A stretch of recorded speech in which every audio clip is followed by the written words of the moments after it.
Manila News Today. Manila News Today.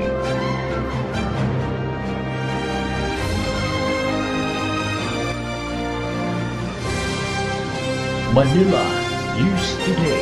Manila News Today. Survey on Manila News Today. Manila News Today. December 11, 2012. Sa balita, isang bagyo na lamang ang inaasahang papasok sa bansa bago matapos ang taon at ito ay papangalan ng Quinta ayon sa Pag-asa. Sa kasalukuyan ay wala pa namang namamataan na anumang low pressure area ang Pag-asa at kung nakakaranas umano ng mga pag-uulan, ito ay dulot lamang ng northeast monsoon rains.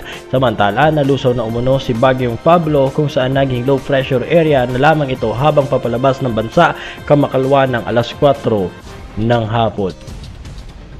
Naglaan ng 8 bilyong halaga ang pamahalaan para sa rehabilitasyon at relief sa mga nasalanta ng Bagyong Pablo sa Visayas at Mindanao.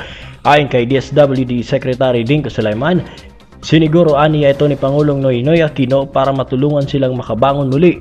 Bukod sa relief ay gagamitin rin aniya ito sa pagpapatayo ng mga temporary shelter sa mga sinalanta ni Pablo. Samantala, bagamat malaki-laki na rin ang nasabing pondo, inamin ni Sulaiman na hindi pa rin ito sapat dahil sa libo-libong pamilyang naapektuhan ng bagyo. Dahil dito ay tumatanggap aniya ng ayuda o tulong ang Pilipinas mula sa ibang bansa. Nabatid na kada 3 araw ay umaabot sa 20 milyong ang nagagastos ng DSWD para sa pagpapakain sa mga nasa evacuation center sa Mindanao. Survey on Manila News Today. Manila News Today. Walang pakundangan umanong pinagpaparausan ng lalaking among Iranya ng isang Pilipina babysitter sa tabi ng dalawang natutulog nitong inaalaga ang bata sa Dubai.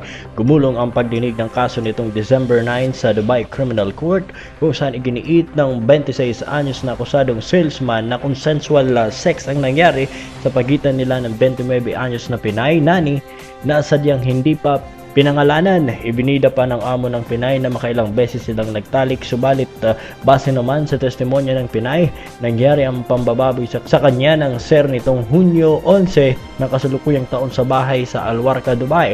Kasama umano sa silid ng biktima ang 2 anak na babae na suspect.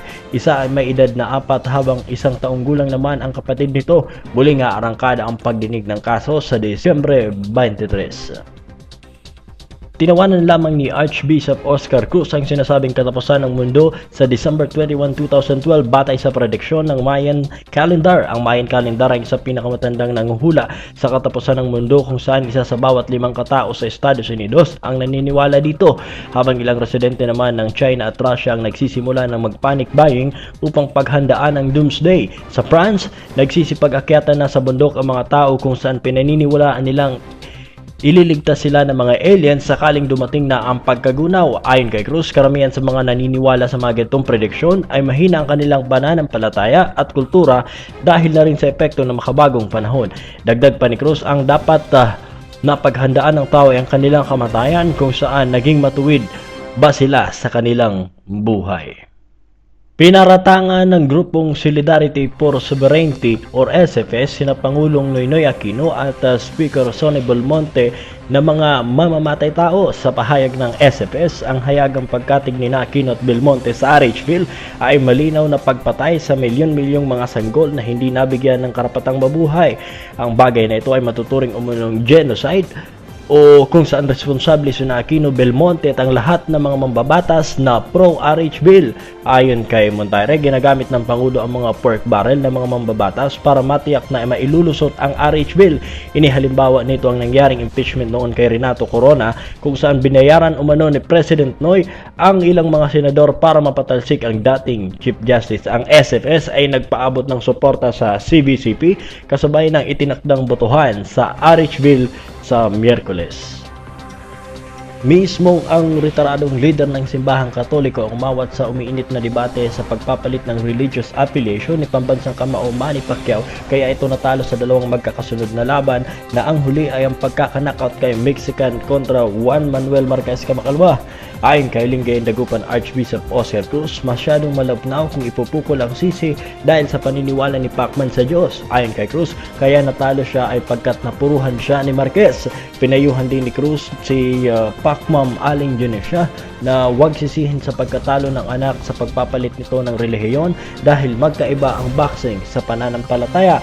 Mula sa bahay ni Pacquiao sa General Santos City, halos mawasak ang mundo ng ina nitong si Mami Junecia at ayon sa mga ilang malapit sa kanya ay hinimatay umano ang matanda nang mabalita ang napabagsak at natalo ang anak sa laban. Searching on Manila News Today. Manila News Today.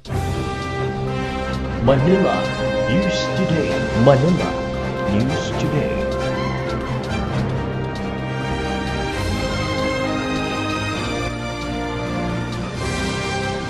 Manila News Today. Manila News